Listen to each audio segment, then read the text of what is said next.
Why do you think anxiety grips you so tightly? Could it be that this anxiety is actually the price we pay for running away from genuine freedom? What do you imagine would happen if, instead of avoiding it, you met that feeling head on? Do these questions unsettle you? Maybe it's because the answers aren't easy or clear cut. Have you ever considered that your deepest anguish might stem from your greatest gift, the freedom you carry every day? What does freedom truly mean in your life? Are you actually living fully, or just trying to escape discomfort by seeking temporary relief? What if the discovery you're about to make is exactly what you need to finally face this fear once and for all? When have you noticed that life truly begins? When you stop running and start confronting what overwhelms you the most. Take a moment. What might happen if you embrace that moment instead of shrinking from it? Since ancient times, philosophy has sought to understand the human condition, a vast and ongoing exploration of our inner struggles, struggles that arise simply because we exist. Here's the tricky part. It's tough to pinpoint what this really means, because while some experience deep existential crises, others seem untouched by them. Why do some people feel hollow inside even when their needs are met? And why do we so often deny our own responsibility when it comes to the choices we make? In the mid-1900s, French thinker Jean-Paul Sartre delved deeply into these questions, offering insights that still resonate today. In his landmark book, Being and Nothingness, and his lecture, Existentialism is a Humanism, Sartre explored the sudden unease that can grip us at any moment.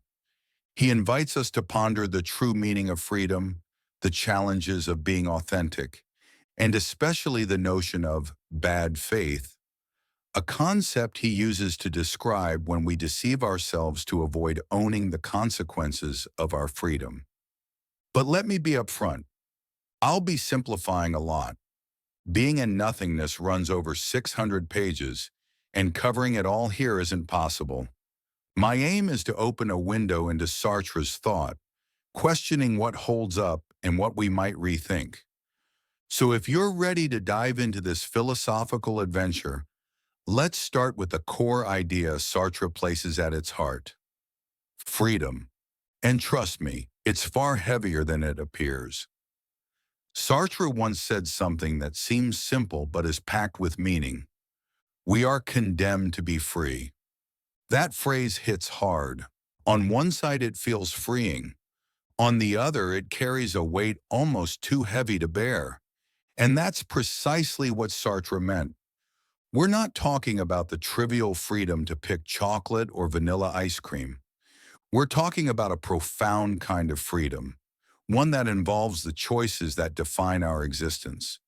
This freedom isn't just a blessing, it also creates a void, a sense of incompleteness, something that constantly unsettles us.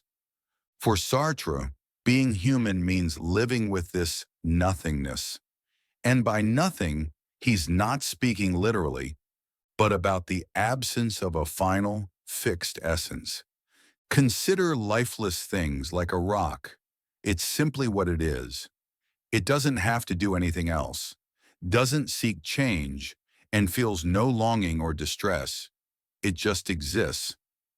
Sartre calls this state being in itself, and it's almost as if such objects have a calmness that humans can never truly experience. We are fundamentally different. Humans, according to Sartre, are beings for itself. That means we possess self-awareness. We recognize ourselves, the world around us, and, crucially, what's absent or missing. We imagine what we might become, what we ought to do, what doesn't yet exist. This ability to reflect and intend gives us the freedom to choose, but it also confronts us with a vast void, the gap between reality and possibility. Sartre names this void nothingness. It's the space between what is and what we desire, between the present moment and the future we envision. And this is where our anguish lives. because with freedom to imagine and act comes the burden of responsibility. This responsibility can make us dizzy as freedom exposes us to uncertainty and the heavy consequences of our decisions. Sartre's philosophy doesn't hand us a guidebook for handling this emptiness. It doesn't offer easy solutions or step-by-step advice, but in a way, that's the point. To accept uncertainty, to embrace our incompleteness as an essential part of being human, and to use that nothingness as a driving force, to create, to decide, and maybe even to discover meaning. This void can feel unsettling, but it's also the very space that allows us to constantly reinvent ourselves. So far, so clear. Now, Sartre builds on this by borrowing Kierkegaard's distinction between fear and anguish. Fear is about external dangers, but anguish is the internal anxiety about the power we hold, our capacity to choose. Kierkegaard calls this the dizziness of freedom. This leads Sartre to his famous statement, "We are condemned to be free." Both philosophers arrive at the same disturbing realization. Inside us, nothing prevents us from making choices, even those that might be harmful or terrible. Sartre illustrates this with the image of a person walking on a cliff's edge. Two feelings arise simultaneously. First, fear, that gut reaction to the risk of falling or being pushed. The answer to fear seems simple. Be careful, watch your step, control your surroundings. But the second feeling is more complex. It's anguish, the terrifying awareness that you could choose to jump if you wished. From there, your mind starts wrestling with the idea, inventing strange justifications and temptations you never realized you had. This is Sartre's core message. Anguish is a painful reminder of our absolute freedom, and with that freedom comes a heavy responsibility, being accountable for every choice we make. There's no way out. Even the decisions we make automatically, those two are choices, even if we pretend otherwise. It's not quite like the intrusive thoughts some people with OCD experience, those sudden impulses to do something shocking, like kicking a chair or harming someone. But in moments like this, we become aware of just how capable we are of acting against everything we stand for. Sartre refers to this as the anguish when confronting the future, a brief but intense glimpse into the vast range of possibilities that lie ahead of us. Yet there's also anguish when we look back at the past. It's not merely regret, it's something deeper, a recognition of how fragile our promises truly are, whether they involve behaving a certain way or avoiding certain actions. He points at Dostoevsky's letters as an example. Dostoevsky often vowed to quit his gambling habit, but every time he made that vow, he realized that, in reality, nothing truly prevented him from breaking it. The moment he saw a roulette wheel, he found himself confronted once again with the void beneath his own resolutions. In the end, those promises were little more than empty words, powerless without present action to back them up. The freedom to make choices is both a blessing and a heavy responsibility, don't you think? We can't plan our lives with the certainty that things will remain unchanged forever. The anguish we often carry, whether focused on the past or the future, is deeply tied to the fact that, even when we commit to values or principles, nothing permanently binds us to them. At any time, we can reconsider, change course, or break our own rules. And let's be honest, that's frightening, because freedom, at its core, requires continual renewal. It's not enough to set principles and move forward as if they're eternal. We have to revisit, reaffirm, and sometimes even reinvent them. It's no surprise this causes so much anxiety. The idea of being utterly free, without limits to our choices, can feel overwhelming. Nietzsche expressed this well when he talked about the death of God.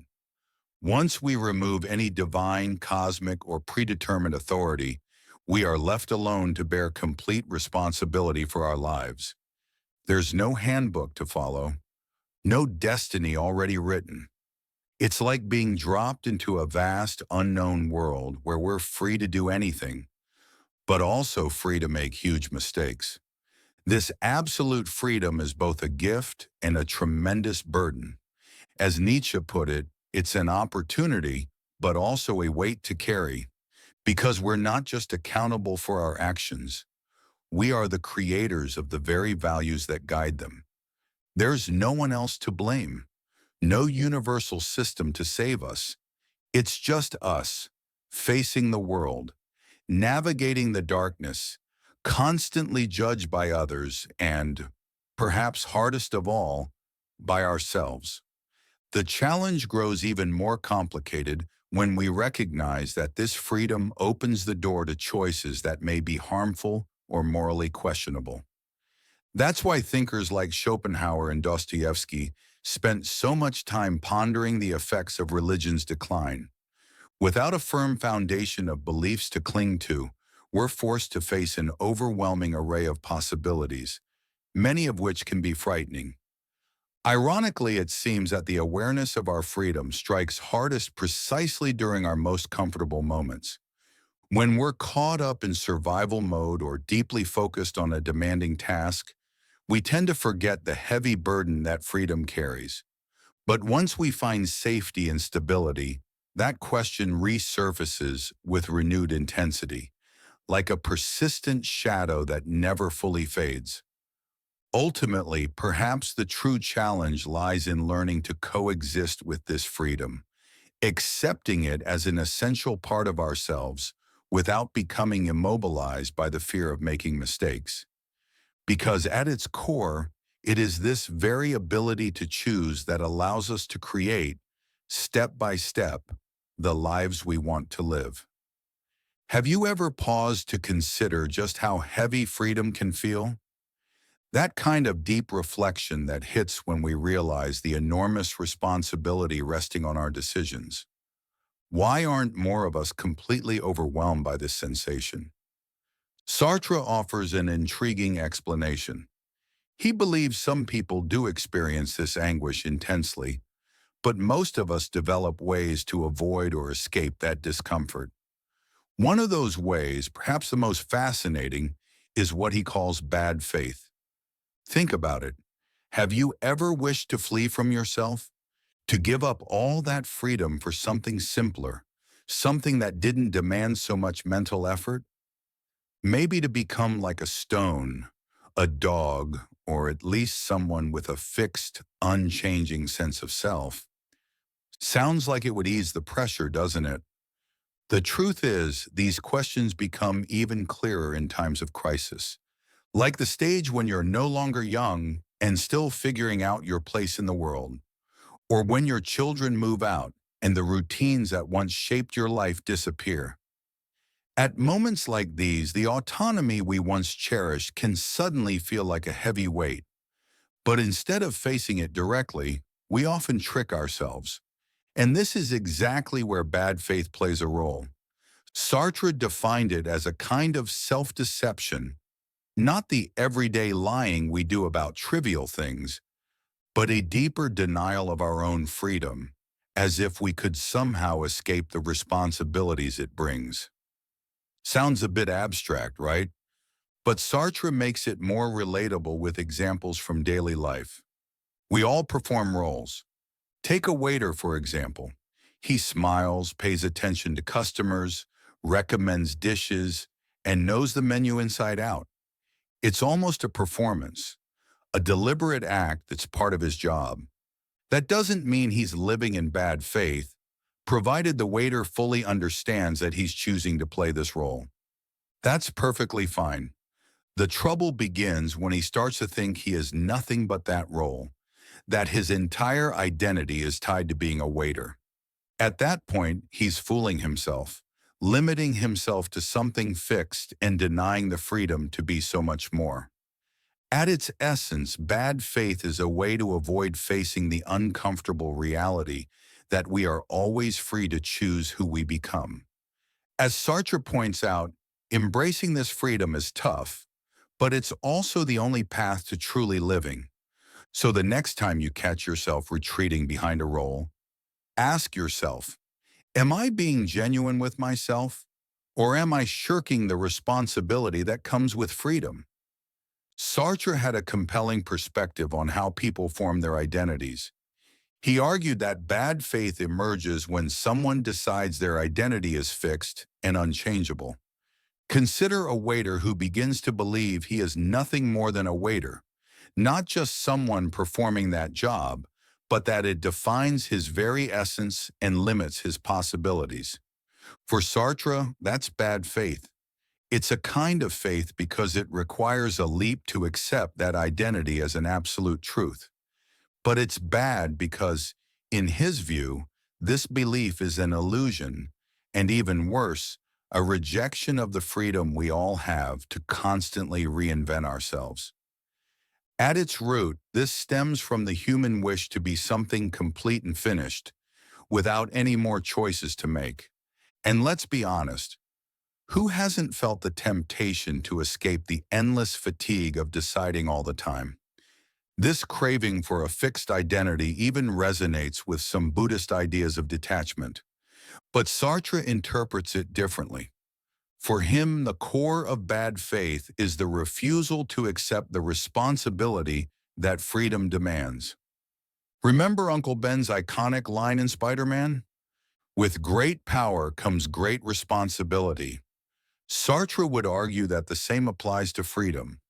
The anguish we experience comes exactly from the burden of knowing our choices and their outcomes are ours alone.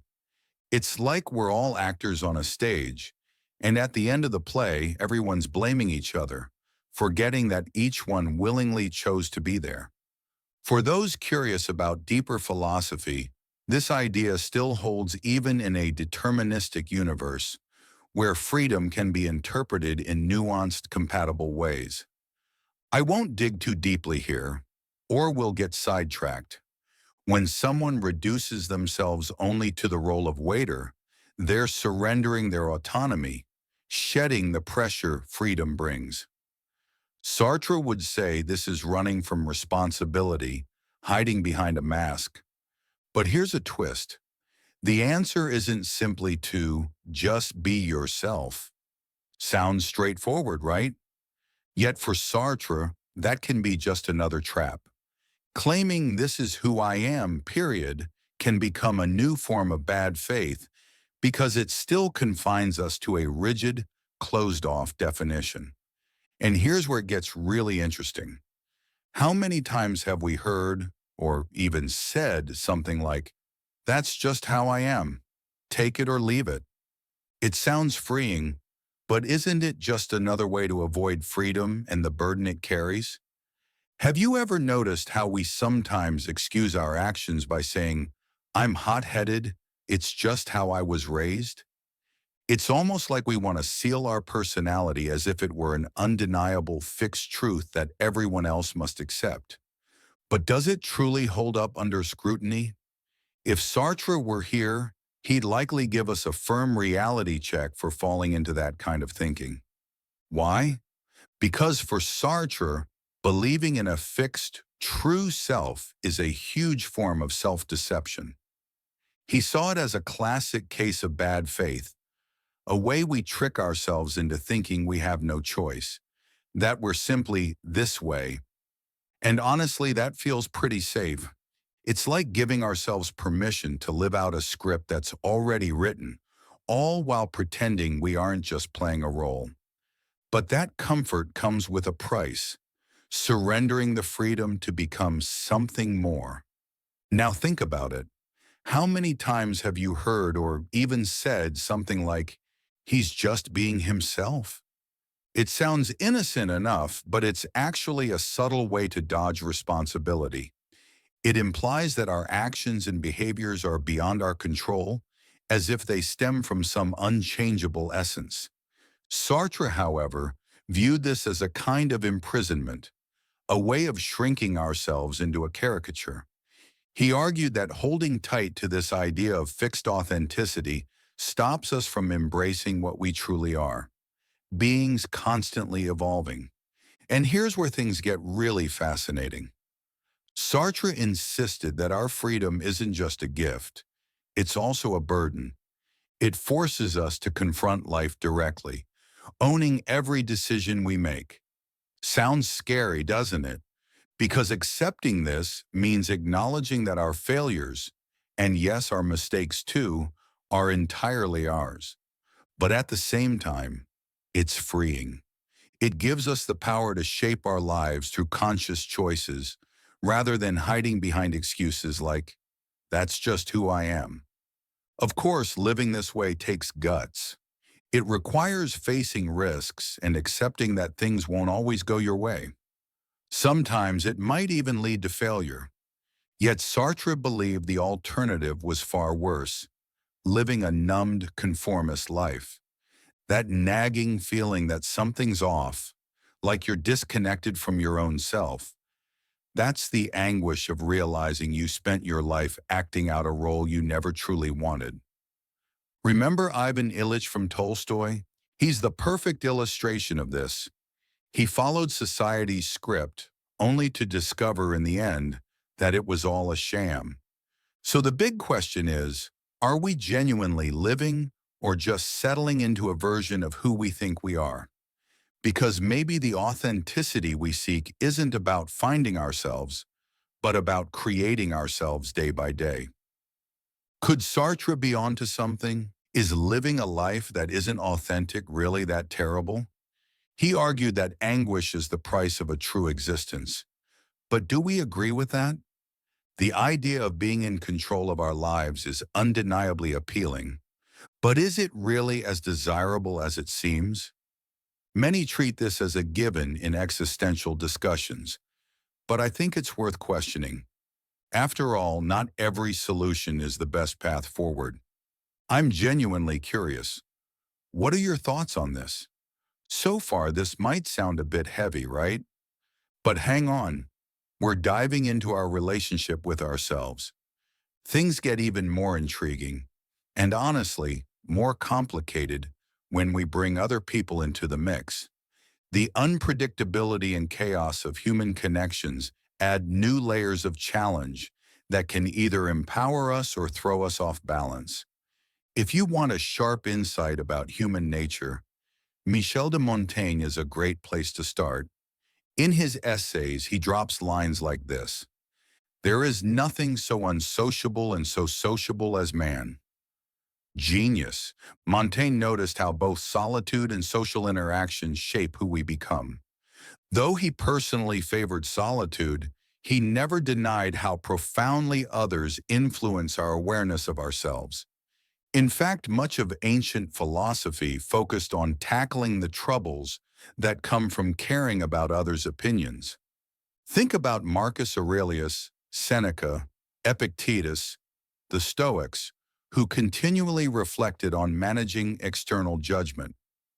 These philosophers lived through far harsher times than ours, yet they still wrestled with the fear of being judged. And we don't even need to go way back. Consider Franz Kafka, whose work is soaked with the tension and unease about how he'd be seen by others. Which brings us to a key question. Why is it so tough to handle what other people think of us? Sartre offers a fascinating perspective. Our identity isn't purely something inside us. It's deeply tied to the people around us. Through our interactions with others, we begin to understand who we really are. This exchange doesn't just reveal who we are, it actively shapes our self-awareness. Sartre views the other as a mirror, a fundamental element of human existence. And that's what complicates things. The authentic life Sartre talks about requires bravery, to accept that we're not isolated islands, but that part of our essence is formed through our relationships with those around us. The question is, how much are we willing to accept this reality? Have you ever been completely relaxed, doing something you love, only to suddenly sense that someone is watching you? It's strange how that feeling changes everything. In a moment, what was light and easy suddenly becomes heavy with the awareness that you're not alone. Do you realize that just as you observe the world, others might be watching you, judging and evaluating you? And it's not just a quick thought, it can feel like an intense emotion. Sartre called this a kind of shame, a deep, gut-level reaction to feeling like we become objects under someone else's gaze. I clearly remember the first time it happened to me. I was younger and home alone. I loved singing, even though I wasn't exactly ready for the stage. I sang just for myself without caring what anyone thought, until one day I noticed the window was open. It was like a splash of cold water. Maybe the neighbors could hear me. Suddenly, that joy turned into sharp discomfort. Shame overwhelmed me because, without even meaning to, I started seeing myself through others' eyes. The sound of my off-key singing, which used to not bother me at all, suddenly felt like a complete disaster. Both Sartre and later Lacan examined this sensation in depth. They believe that much of our self-perception hinges on how we imagine others view us. It's difficult, almost impossible, to see ourselves as kind, capable, intelligent, or courageous without some form of outside validation. Even today, when I slip up publicly, like in a video, I feel it deeply. Posting a correction in the comments isn't just a simple fix. It serves as an uncomfortable reminder that I messed up. I can almost hear people thinking, really? I didn't realize that. In that instant, my self-image is shaped by the gaze I assume others are casting on me. This is where Sartre encourages us to question, is it truly possible to trust ourselves completely? Can we genuinely love ourselves unconditionally without, at some level, craving affirmation from others? Sure, plenty of people say yes. But according to Sartre, complete emotional independence is more illusion than reality. Carl Rogers, a modern psychologist, went further, suggesting that how we were treated as children profoundly affects this dynamic. Kids who grow up feeling loved and accepted tend to develop a positive self-image, which at its heart is simply a reflection of the careful, genuine gaze of others. From this perspective, maybe the vulnerability we experience when being watched isn't a flaw, it's another layer of our humanity, proof that we are connected and shaped by the relationships we form. Acknowledging this, with all its challenges and complexities, can be freeing. When we begin to explore existentialism, especially through Sartre's lens, we see that his ideas reach far beyond philosophy. They resonate deeply in psychology and therapeutic work, raising questions that hit close to home. And honestly, despite whatever your grandfather might have said offhandedly, existentialism is anything but a waste of time. Sartre presents a fascinating dilemma. On one hand, the gaze of another can spark shame, that uneasy self-awareness that feels like our illusions are being stripped away. This is what he calls the look. On the other hand, it is often that very external gaze that helps us confirm who we are. Without it, we risk falling into an existential emptiness. After all, who are we without others' recognition? This tension is dramatically portrayed in Sartre's play No Exit, We Clo, where the absence of validation leads to unbearable anguish. It's as if we're forced to confront the terrible possibility that we've been fooling ourselves about who we want to be. And worse, maybe we're the last ones to notice. In this context, shame and insecurity aren't just fleeting emotions, they feel almost unavoidable. The key takeaway is this. Even though we have the freedom to act and shape our lives, much of what we call self isn't fully in our hands. Like it or not, it depends on how others perceive us. At our core, we understand this truth. Declaring ourselves brave means little if no one else acknowledges that bravery. We rely on the reflection others provide to confirm our self-perceptions. When it comes to interpersonal qualities like love or attraction, this need becomes even clearer, since the reality of those traits exists primarily through others' eyes. Here lies the tragic paradox Sartre highlights. We cannot exist without others, yet living with them is often challenging. The temptation is to escape this tension, either by withdrawing into isolation or by lashing out.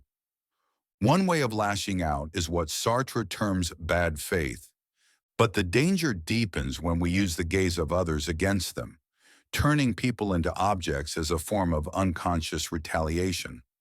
For Sartre, this stems from never having full access to another person's consciousness.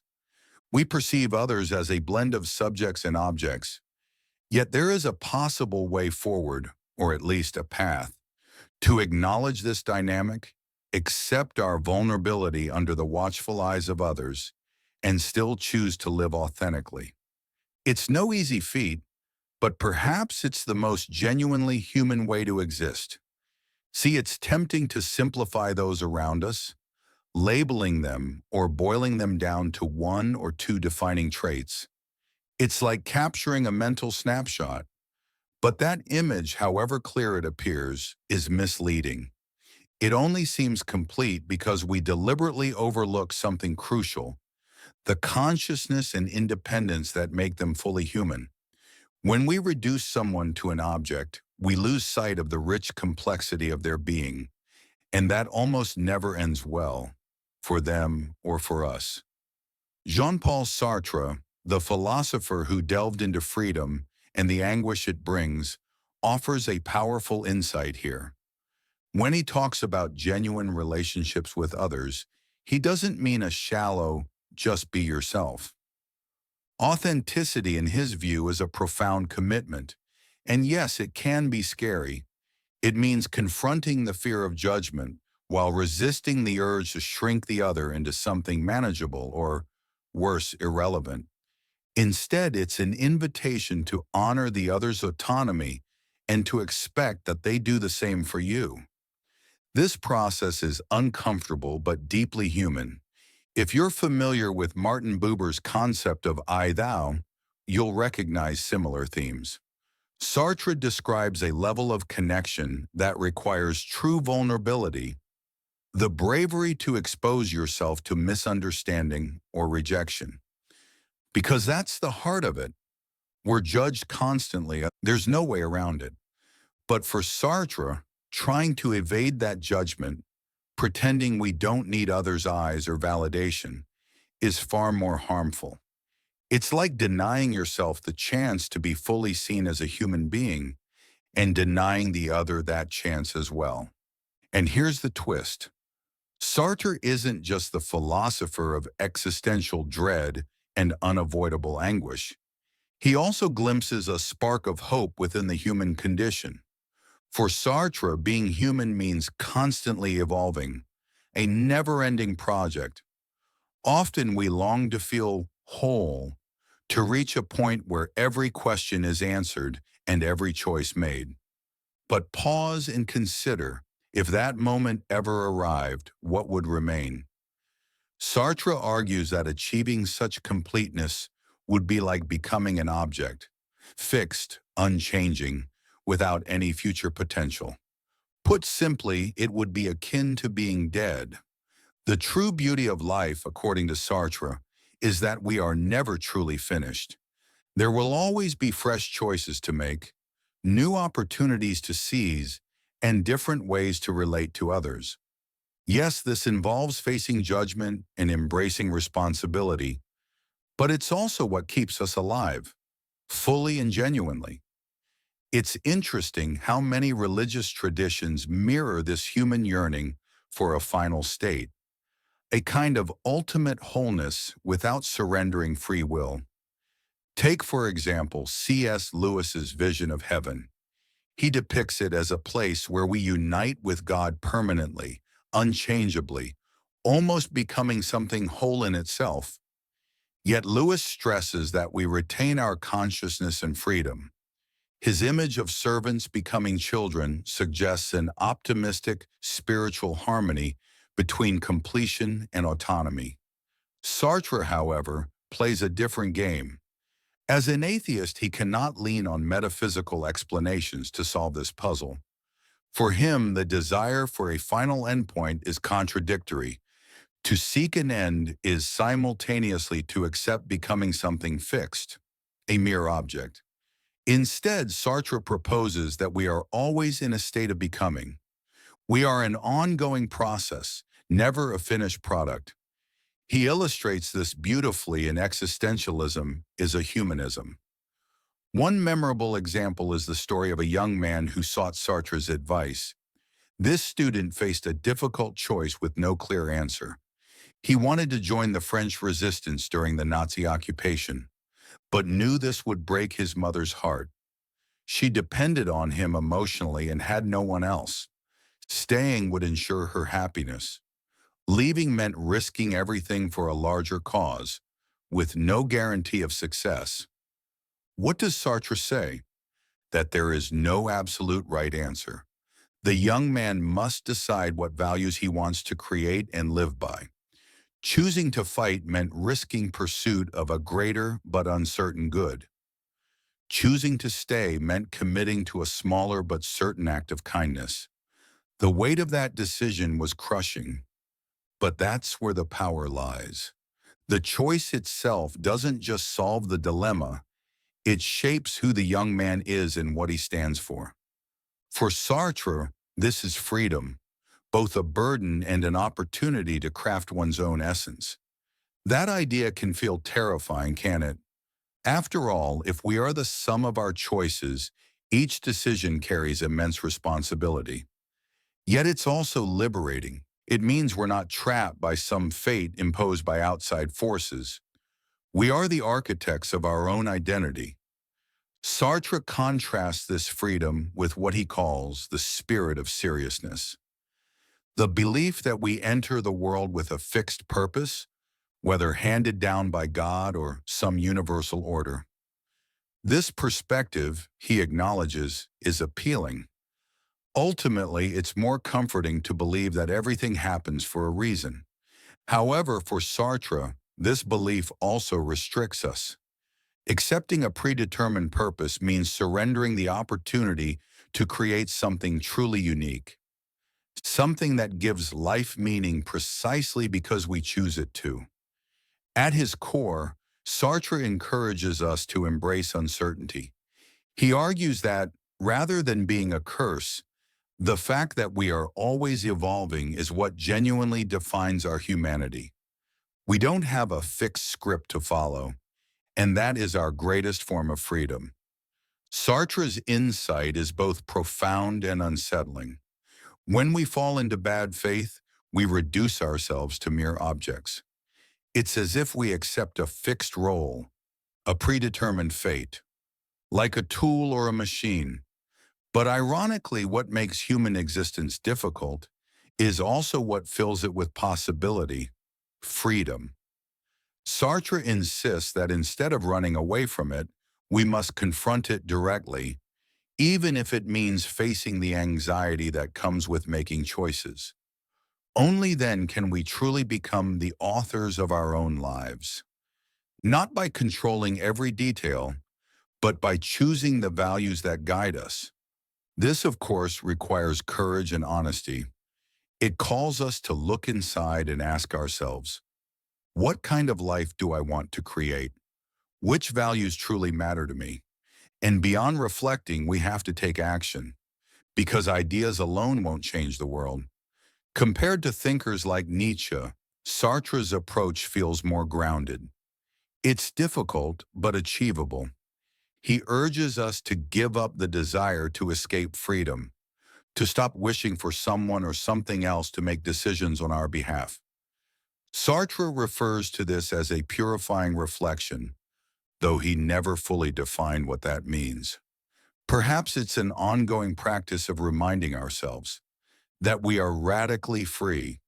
And then comes the unavoidable question, what's the upside of all this? Being thrown into a world without a manual can feel overwhelming, but Sartre sees it as a unique chance. Without absolute rules, there are no fixed boundaries either. Every choice is ours alone, and with that comes the power to create something new and authentic. We aren't defined by society's expectations, by the circumstances of our birth, or by the doctrines we've been taught. We are both condemned and free. And though that condemnation may feel heavy, it carries a transformative strength. This is where Sartre's vision takes on a deeply humanist tone. It removes control over life's biggest questions from God or any higher power and places it firmly in the hands of humanity. Not just a select few exceptional people, like in Nietzsche's view, but all of us together. Of course, this freedom comes with an emotional weight. It can be terrifying because it makes us fear failure, and many choose to give it up. To avoid that responsibility, Sartre recognizes that fear all too well, but insists that running away isn't the answer. What he ultimately offers is a form of practical hope, not blind optimism, but a conviction that, through effort, we can build a world where both our own freedom and that of others are respected, and where we learn to transform our anguish into the foundation for a more genuine and meaningful existence. It won't be easy, Sartre cautions, but it will be ours, because when all is said and done, it's far better to be the imperfect author of our own story than to live as a flawless replica of someone else's script. To you who've stayed with me this far, there's something I want to share. When I was younger, I once got lost hiking in the woods as the sun was setting. I wandered for what felt like hours, trying to find my way back, but the forest seemed endless. In that disorienting moment, I noticed something strange. My own shadow stretching and twisting between the trees, always just out of reach. At first I felt afraid, as if my shadow was mocking me, impossible to escape. But then I realized something important. The shadow wasn't trying to catch me or trap me. It was simply a part of me, shifting with the light, following my every step no matter where I turned. That's when it hit me. Some things about ourselves don't disappear, no matter how far we run. They change shape and move, but they're always with us. While we've been talking about Sartre, freedom, and that thing called bad faith, I saw that shadow as a symbol of something bigger. The truths we try so hard to avoid, yet that are always there, right alongside us. And since we're discussing freedom and choices, let me extend a simple, practical invitation. Why not turn this philosophical journey into something more collective? Subscribe to the channel, like the video, and drop a comment below. You want to know why? Because every click you make is a choice. It breathes life into this conversation, connects us, and helps share these ideas with more people. Who knows? Maybe someone out there also needs to confront their own shadow. The truth is, if you've made it to the end of this video, it's because you're ready to face your shadow. Whether that's the fear of making decisions, the weight of being free, or the urge to step back and hide. And you know what? That's not weakness, it's courage. Courage to listen, to reflect, and to accept that life doesn't come with a manual, but that you have the power to write your own. So thank you. Thank you for sharing this moment with me. Knowing we can create a space to exchange ideas, even if only virtually, makes me believe we're not alone on this journey. And hey, if at any point freedom feels too heavy, remember this. Every choice you make is a unique brushstroke in the painting of your life. And that artwork, even if it has smudges and corrections, will always be extraordinary. If this conversation struck a chord with you, leave a comment, share your thoughts. Let's keep this dialogue alive, because in the end, it's through connecting with others that we discover parts of ourselves. And of course, subscribe to the channel so we can continue this journey together, one shadow at a time, one step closer to a life that's truly our own. I know you appreciate content that truly resonates. That's why I picked two videos that perfectly complement what we explored today. Click on one and let's keep walking this path together. I'll be waiting for you there.